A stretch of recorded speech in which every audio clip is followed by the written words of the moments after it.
Tonight's Winecast is brought to you by Balzac Wine Bar, located on Milwaukee's east side, just off Brady Street. Balzac specializes in an extensive wine list, offering several wines by the glass that pair beautifully with the full menu. And during December, you can stop in to catch the My Wine School Winecast and receive a complimentary sample of the wine featured for the month. So go and check it out. For more details, visit balzacwinebar.com. Welcome back, everyone. I'm Jessica Bell from My Wine School, where it is wine your way. Welcome back. Like I said, everyone who was there for Winecast 13. If you're watching this recorded, go back and watch Winecast number 13. We had a great time, right? Karen's downing it over there. She's like, oh, I'm going to get through this, I swear. Okay, so everyone say hello to Karen again if you're new or if you're not, or you just want to get those fingers going and an excuse to use them. I usually would show you the beautiful, we'll show, yeah. Karen will give us a nice big wave. We're having an echo again this week. We tried it. We're just, we're not techie. So, hey, we'll put an open call out to anyone who can help us with that, too. So if you're wondering how to say hi to Karen, this is the way to do it. You just chat in right under audience. It'll take you to this page on our homepage, and you can either log in or sign up. And you fill out the 4 or the 5 fields or so if you're signing up, and boom, you are a part of our conversation here. So today is Winecast number 14, and it's designed for our wine explorers. These are people who love to travel, eat, learn, This is the good life, right? We're living the good life. So welcome all wine explorers. And this week for our wine explorers, we're going to stay in line with what we just did in our wine newbie, but get a lot more detailed and down and dirty in the details with French labels. So we're going to be doing French labels 2, okay? And we're going to be using a Domaine des Puys from Gascogne, which is in southwest France, from 2010. Now, I would normally pull up Karen up right now, but Karen, I tried to stump them on the last one and just did not work. But you guys, you better put your seatbelt on for this one. This is going to be a little complicated. I even had to really get down and dirty researching this to make sure I gave you all the right details, because there are lots of new changes in the wine laws over in Europe. So let's take a look at the wine that we've got right now. This is Domaine des Puys. I've actually been to that house. I have visited southwest France, and if you're ever looking for an out-of-the-way place to go visit and you want to kind of have a wine experience but definitely have a culinary experience, check this place out. Southwest France, Gascogne is a great place to visit. So, at this level, we're assuming that you guys are familiar with the concept of AOCs, or Appellation d'Origine Contrôlée. If not, like I said, check out Winecast number 13. And what we did in Winecast 13, we talked about quality wine in Europe, how it's labeled, and that ever so important concept was, again, that Appellation d'Origine Contrôlée. So that's a review for you guys. And what we mentioned in the last Winecast is these are the words that you want to look for quality wine. So let's take a look at this label and see if you can find that on this label. Now you see at the top, you see Domaine des Puys. That's the wine. It's actually produced by the Grassa family, which is at the here, I'll give you the big green arrows, guys. Just make sure you know where I'm going with this. So Domaine des Puys is the producer. Way down at the bottom there is, you'll see Famille Grassa, which is the Grassa family. But now, keep looking. You're going to be missing something, I think, you guys. There is no Appellation Contrôlée on here. So what do we do now? What is going on? Well, they do have the vintage, which is 2010, which is always nice to know. And then above that has something that might be important, right? What is that exactly? Let's get a close-up of what that is. So it's a Vin de Pays des Côtes de Gascogne. Okay, it's like, what the heck is that?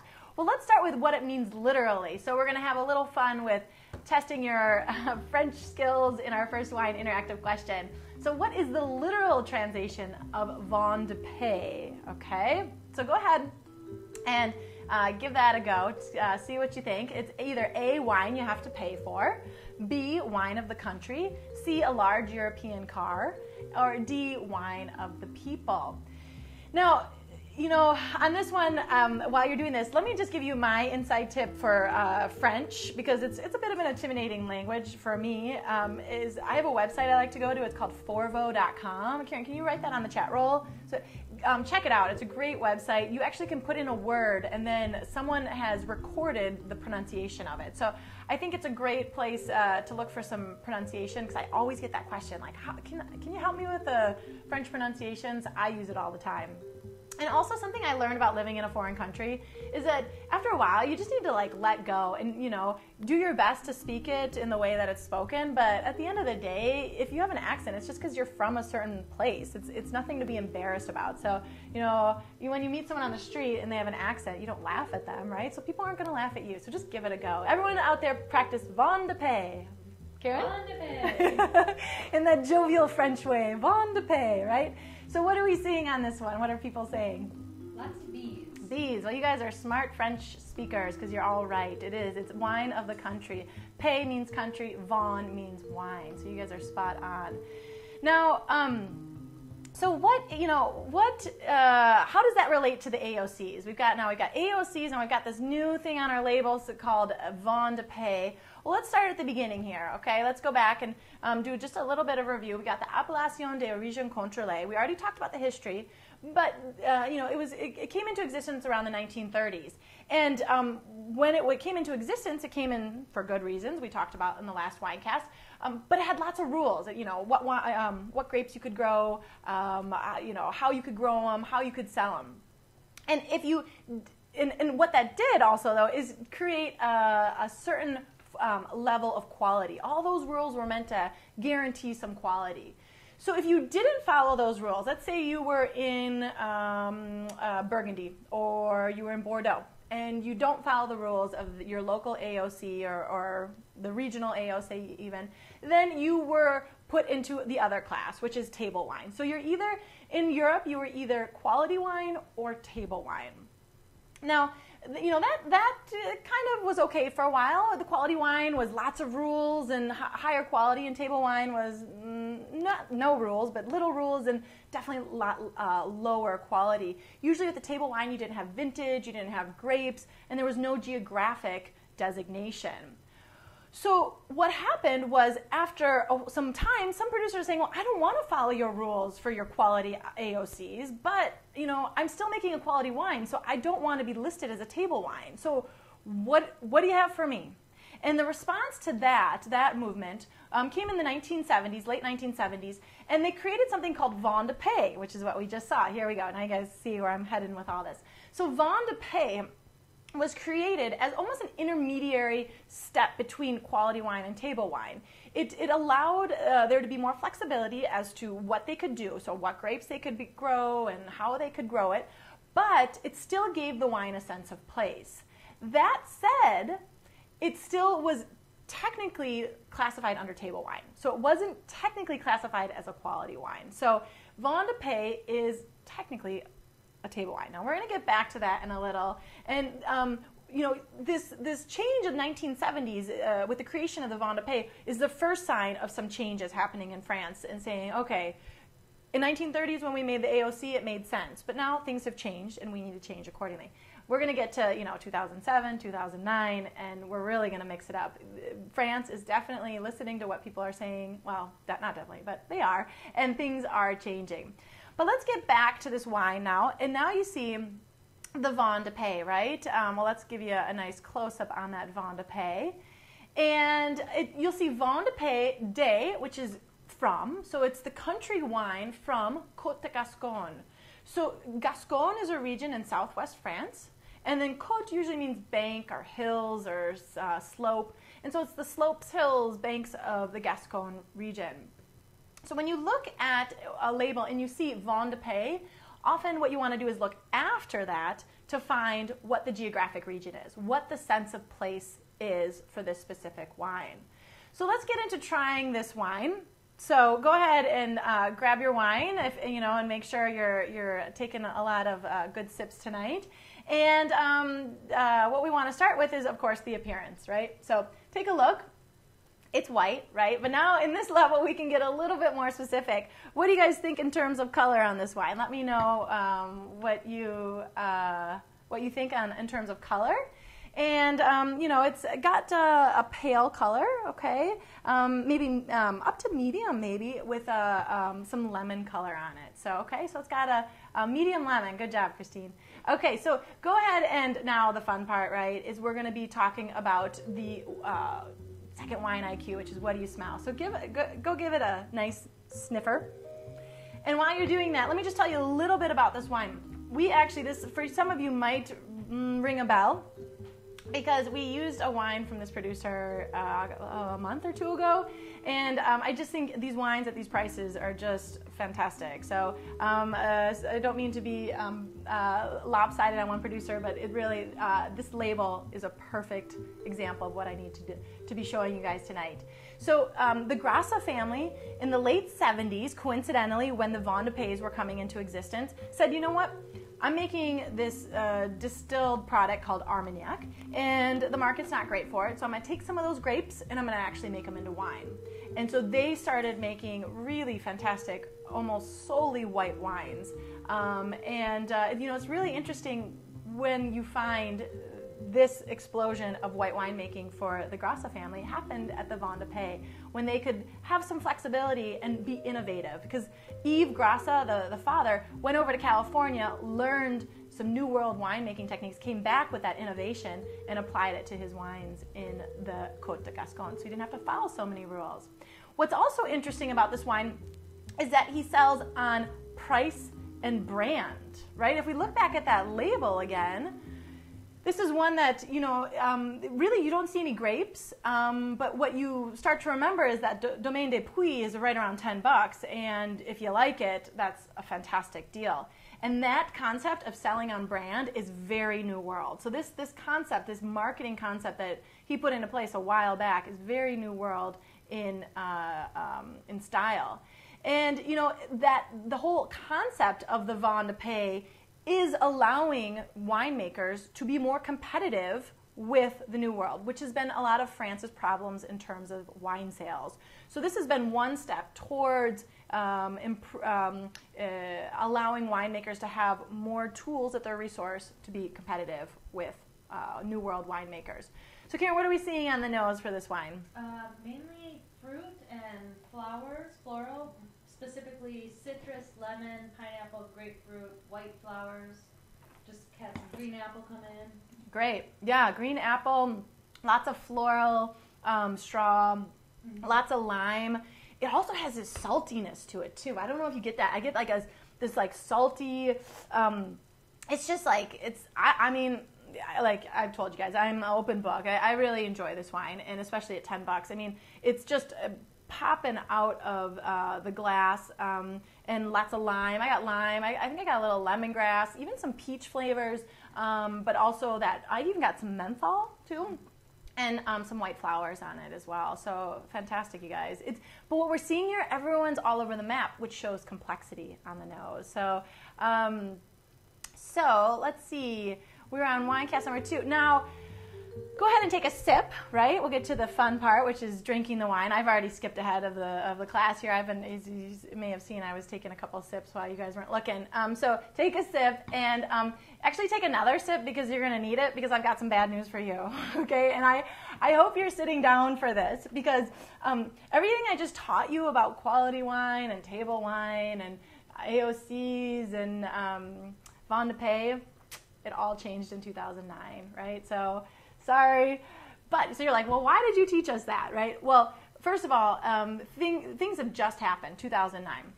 So you haven't seen a lot of the changes, and I even think, going forward, we won't see a lot of the changes on the label, but we might start to see them. So it's good to know, it's good to understand what the new system is.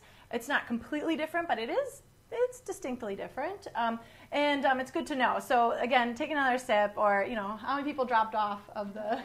Everyone's still on. Yeah. You guys are suckers for punishment, huh? You're like, I want to know more. Okay, so let's before I'm gonna keep you guys all in suspense. Before we get into it, because I'm gonna need your total focus, is I want to talk about what you guys think on the palate. So let me know what you guys think of acid, tannin, body. What are anyone coming in with?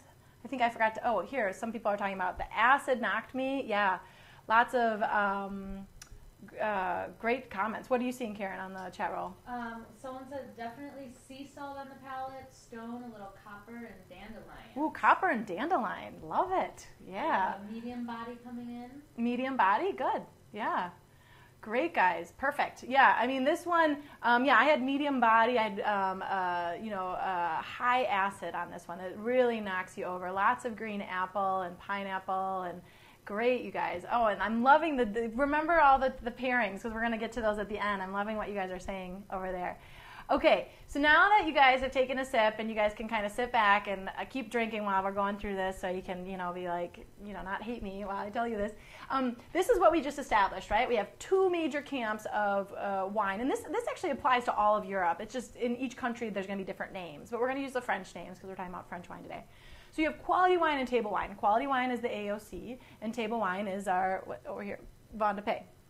Now, what's happened is they said, okay, we're going to take this concept of quality wine or not quality wine. We're just going to scratch that. And what we're going to talk about instead is whether it has a geographic indication or not. So we're going to take quality out of the picture, right? And we're going to talk about now, does it or does it not have a geographical indication? Or does it have a specific place that it comes from?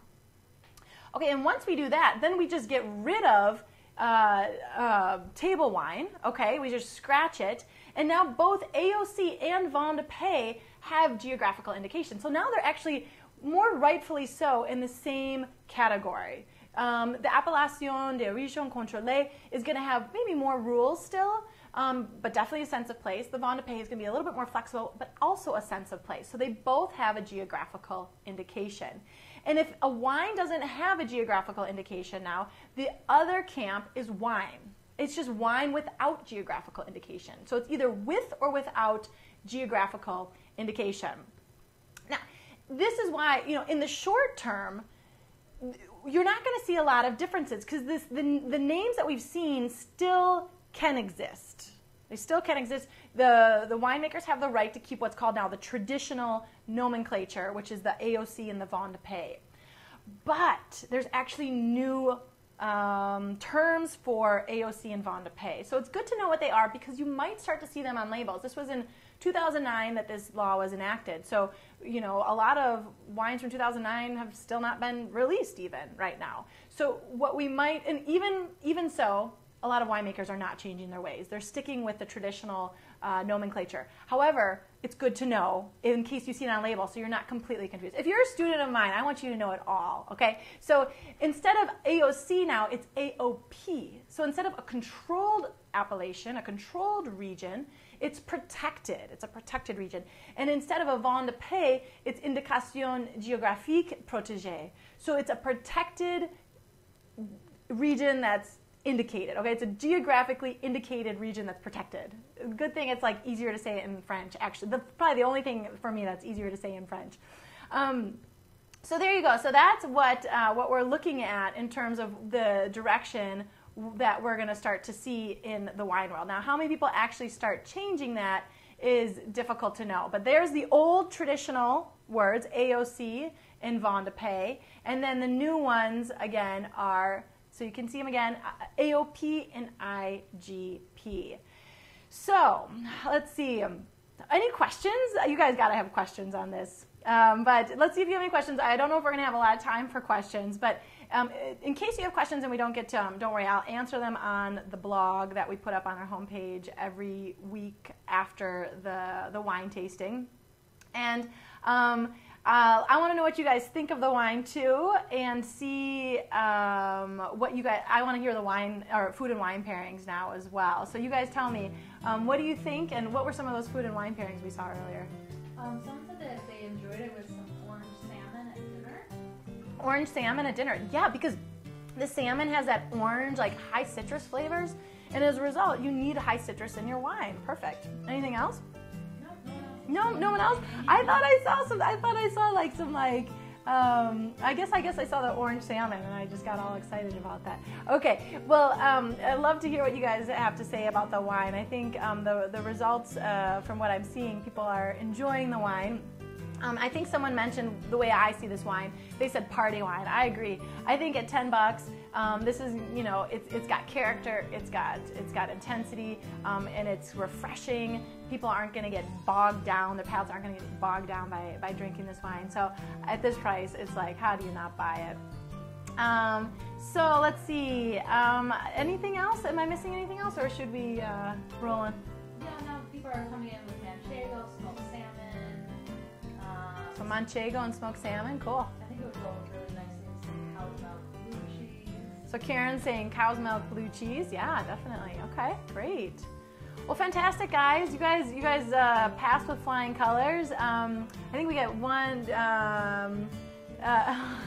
I think we've got to sign off because I'm looking at the clock thinking, uh-oh, we've got, this is the first night we're going to have 3 wine casts in one night. So we're going to do the Wine Guru, and we're going to be talking about wine tasting at level 3, which is going to be that jam-packed session of wine tasting experience. So stick around if you want to. I'm Jessica Bell from My Wine School, where it's wine your way.